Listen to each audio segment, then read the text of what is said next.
Hello, you're welcome. You're welcome onto my channel today, and it gives me great joy to observe you are viewing this video. I'm Professor Olayinka Akanle. I'm a lecturer in the university.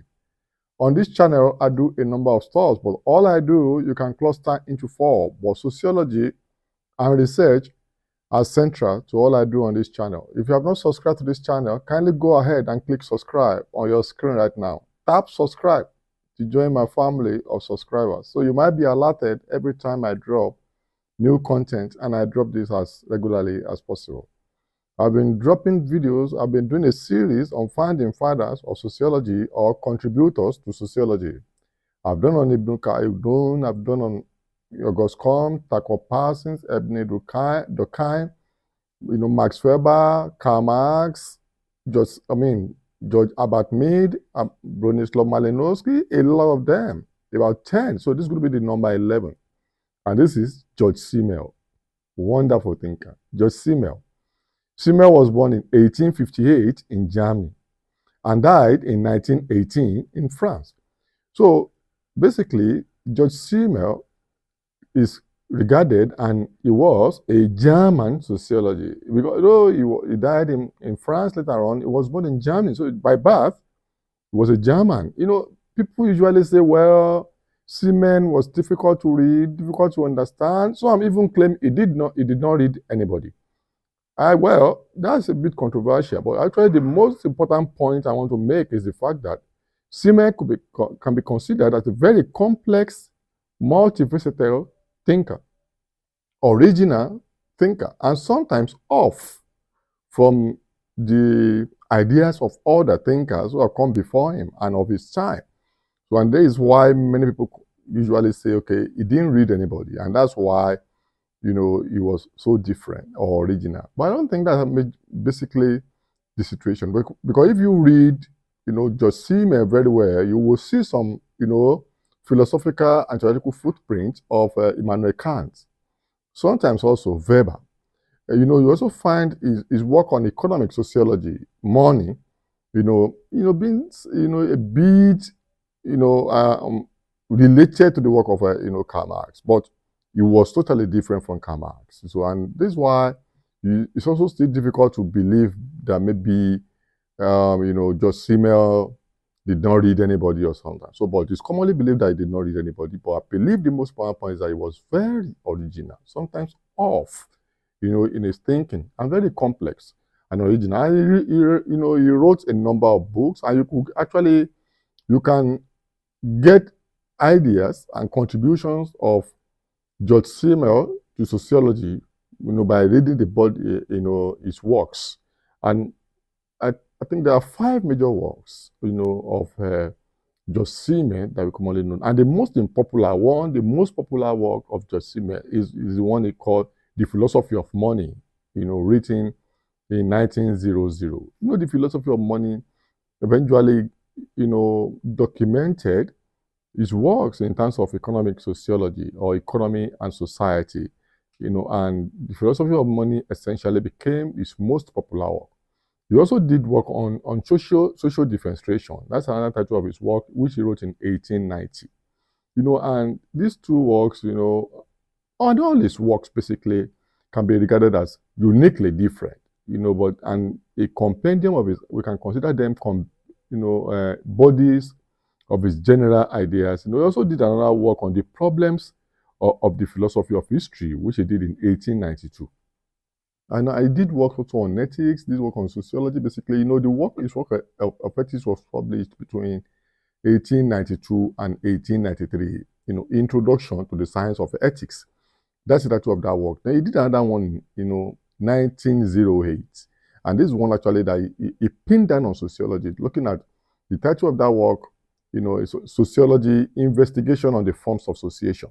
And this work on forms of association, like I said, give us, some profound statement, affirmation about his own ideas of sociology. And don't forget that I always say that these founding fathers of sociology, people have asked me to ask me what's their relevance. Number one, I've said this before. Number one, we can say their relevance because we have to know the origin I'll still drop another video on original sociology. Stay tuned. It lets us to know the trajectory, historical trajectory of the discipline that we so much love when we are studying sociology. They're able to know the emergence, how this discipline emerged, so we can also understand why we're where we were, where we are, and where we should be headed. And that's why I always say that, sociology also emerged within the context of social disorder, chaos, turmoil. And that's why I always say there's a video on the sociology, a dying science on this channel, where I argue that sociology continues to be relevant. As much as we have chaos in the world today, sociology understands chaos and social processes that we need to understand. Also, we also have to know that all these founding fathers or great thinkers of those times, their ideas shaped history. And their ideas are still very relevant in understanding some of the policies that we have around the world today. They also enable us to know how sociologists also have to be, how to begin to think, conduct research, and also, give ideas that can give policy directions to our society today. These founding fathers gave directions, and all they wrote about was to give directions to the society of their time. And they influenced policy. If you look at Marxism, you see his own idea, and you see countries still calling themselves Marxists. If you look at the work of Tucker Parsons, Emily Durkheim, and the rest of them, you will see also their ideas of social order, moving equilibrium, social stability, informing policy directions. And I say in the video on Karl Marx that's why today, as President Trump is banning a lot of people from coming to the United States, he's also banning Marxists. That tells you how profound those ideas could be. So these 5 works I've mentioned, if you look at them, I would synthesize them now to show you how we can understand the ideas of George Simmel. So George Simmel today was very impactful in his time and still impactful today when you want to understand research, social research, want to understand theory, philosophy, cultural studies, sociology. Today, you will find intellectual footprints of Simmel. You may not know. You may not be able to be telling you everything. This is the one footprint of Simmel, this is the footprint of Weber. But all you learn today, they are footprints. And, Simmel has strong footprint. One of the major contributions of Simmel was the fact that he was a social interactionist. He looked at, I've told you about George, about Mead, I've told you also about Max Weber, how they were interactionists, because Simmel also look at individual behavior in their micro-environment. Therefore, we can say Simmel was a micro-sociologist. He was not a macro-sociologist. There's a sociologist. There's a video on micro and macro sociology on this channel, or micro and macro theory. View that video to understand what I mean by micro-sociologist. He was an interactionist, interested in smaller interaction, face-to-face interactions among people in their smaller units, smaller groups, rather than the larger society. You look at social interactions. Have you look at his work on sociology, investigations on the forms of association in 1908? You will see he was very interested in association, how people relate among themselves, how they form association among themselves, how there is reciprocal actions and influence among people. You talk about concept of association. People coming together for common value, for common ideas. We find all of these. And he was also interested in the forms of association. What are the forms of association that people have in society? When we understand these forms, then we can understand behavior of people and how that can create order or disorder. And don't forget, if you look at his work on the philosophy of money, he was very much interested in economic sociology, that how money as a medium of exchange, how this creates economic interactions among people, and the impact of these economic interactions as moderated by money. In fact, for Simmel, he believes that money is a structuring agent. It's a structuring agent, moderating social structure, moderating social interaction. Unlike Karl Marx, that look at his own economic sociology from the angle of class antagonism, ownership or means of production, in mode of production. Looking at the upper class and lower class and the ownership of mode of production in terms of economic determinism. View my video on Karl Marx and Marxism. 2 videos. Those were very structural, macro. But George Simmel did not look at it from a macro perspective. Economic sociology from the perspective of George Simmel was basically from the micro perspective, interactionist perspective, looking at the role of money as a social entity, as a social force, in terms of how money structures human interaction, And now we can understand the totality of life from the role of that money play. So if it plays, in fact, for Simmel, I'm enjoying this video. I hope you're enjoying it too. For Simmel, for you to understand human society, human behavior, then look at money. How money exchanges hands, how money moves, how it flows across social institutes, across sectors, yeah, across social nodes that form themes in human interaction. So money is central and it structures how people behave and how they relate. According to Simmel, money reduces independence of humans. Humans are made to relate because of their attraction to money, because they need money to exchange, to create value. So everybody reduces their independence to become dependent as they chase money, as they attract money. So money, therefore, is a social element moderating human behavior. So for us to understand any human behavior, is money involved? If money is involved, what role is money playing?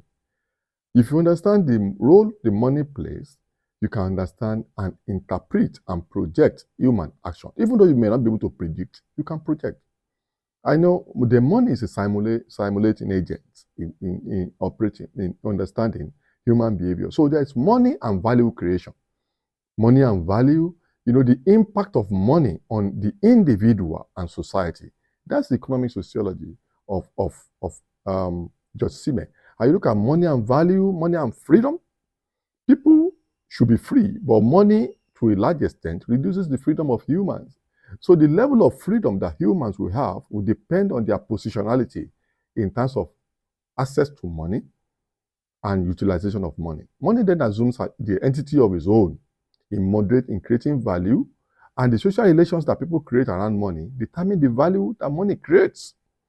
And you talk about money and value, personal value and freedom, personal value and money, styles of life and money. People's style of life, their reasoning, their action, are affected. Their lifestyles of people are affected by money. Even the social life that people live are affected. The social life is affected by money. So money has social effects. That's a summary. Money has social effects. So money is the agency of money relating with the agency of actor. We definitely produce the ultimate action of people. Money then have compelling impact on understanding human behavior. That's the social effect of money. Then money creates and increases interaction. Money creates and increases social interaction. How people relate, when money is in a place, action happens in another place. And I'm sure you can see this even in the way you relate and the way things happen in your country. So money is a center of gravity in social behavior, social processes. And as human beings, we want to relate, we are social animals, but sometimes we want to be independent. But the level of independence, consequences of independence, cause of independence, or cause of independence will depend on money. So money ultimately reduces independence since money encourages us to relate. So Simmel generally he has more pessimistic view of money in terms of its role in society. Pessimism of money. But in the general sense, Simmel found money very useful in understanding human action. And Simmel also wrote about formal organization in the sense that it looks at forms of social interaction that people have. And these forms of social interaction create formal interaction, and social interaction continue to create emerging patterns. That is, social change are imminent in every society that we find ourselves. And as people interact, new patterns will begin to emerge depending on the system of that society at that point in time and the nature of interaction that people have. So there are forms, there are types of humans, of groups that we can create people to. There are social types of people. Social types. People have typologies. And for Simmel, there are different types of people. We have the miser people who don't spend money. We have the spendthrift, still in relation to money. Spendthrifts who spend money lavishly. We have the poor, people who are poor, depending on their access to funds, which then inform their behavior. Then we have the strangers. People may consider strangers, in society, depending on their arrival, their action, and even their access to money as a major moderating element in human relationship. So this, we have different recurring patterns, recurring forms in society, and these recurring patterns, this social behavior, as they continue to recall, ultimately they continue to give new behavioral patterns. So human behaviors are not static. That's the point. So don't say, I know this person. Sociologists don't say, I know this person, because people are bound to change. The only constant thing in life is change. If you look at the moderating effect of money, when poor people can behave certain way according to Simmel, they can be misers. But when their access to money increases, they can become spendthrift. So money as a moderating element does not give us, for Simmel, does not give us, rigidity of social action, does not give us, static form of social action. We also have the dynamics, just like Comte said, we have the social statics and social dynamics. So we can look at society as a static point at a point in time, depending on the moderating role of money, and imagine forms and patterns. And also dynamics, depending on the role that money will play at every point in time. So this, Simmel also gave us insight into urban sociology. In understanding urban sociology, you must understand Simmel, because he wrote a lot about urban sociology, looking at the impact of urbanization, urbanism, and urban society, urban metropolis on people's behavior and mental health. Impact of urban life on the individuals and society. So urban life creates a new form that compels people to behave in a certain way. And depending on where you are, if you are in Beijing, or you are in Washington DC, or you are in Accra, or you are in Bangkok, your behavior in those societies will be different from where you are in rural societies. And this is a strong point. So, and for Simmel, the impact of this on society, on people's behavior, on people's mental health is very profound, and we have to pay attention to it. So if we are looking at urban dwellers, and we have to be concerned about their mental health and outcome and their behavior, because urban societies have impact on people's behavior, their individual personality, and society at large. And this led Simmel to also look at culture in a broad and particular way, looking at the symbiotic relationship between culture and people. For Simmel, culture is only an aggregate of human actions and behavior, values, norms, and mores. At the same time, cultures are created through human interaction. The same way, culture also affects human interaction. So to understand human behavior, human interaction, even the role of money, we must understand the dominant cultural pattern, modal culture. At the same time, culture is not static, depending on how people relate in that society and their needs per time. So symbiotic relationship between human action, human agency, and cultural agency is one that is dynamic and mutually reinforcing and mutually impactful. And Simmel also talked about reciprocal effects and reciprocal influence. That as people relate among themselves, they influence each other and one another in their micro interactionist space. Don't forget, I said Simmel is best considered as an interactionist. He's looking at it from micro perspective. See, this reciprocal effect and reciprocal influence. So people have effect on each other and one another in their micro interaction. So action begets action. So your action will determine how I relate, and you affect me, and I affect you.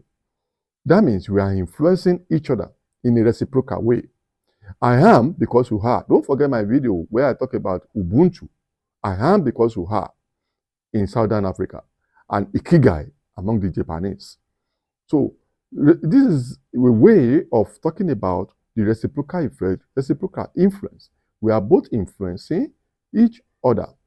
I know you need this video. That's why I made this video. And you are viewing this video. Once I see my algorithms or in my studio that you have viewed this video, you are encouraging me to do more. Once you click subscribe, you are encouraging me to do more.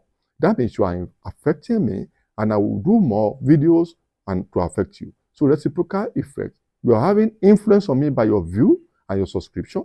The same time, I'm having an effect on you by dropping more video that you view.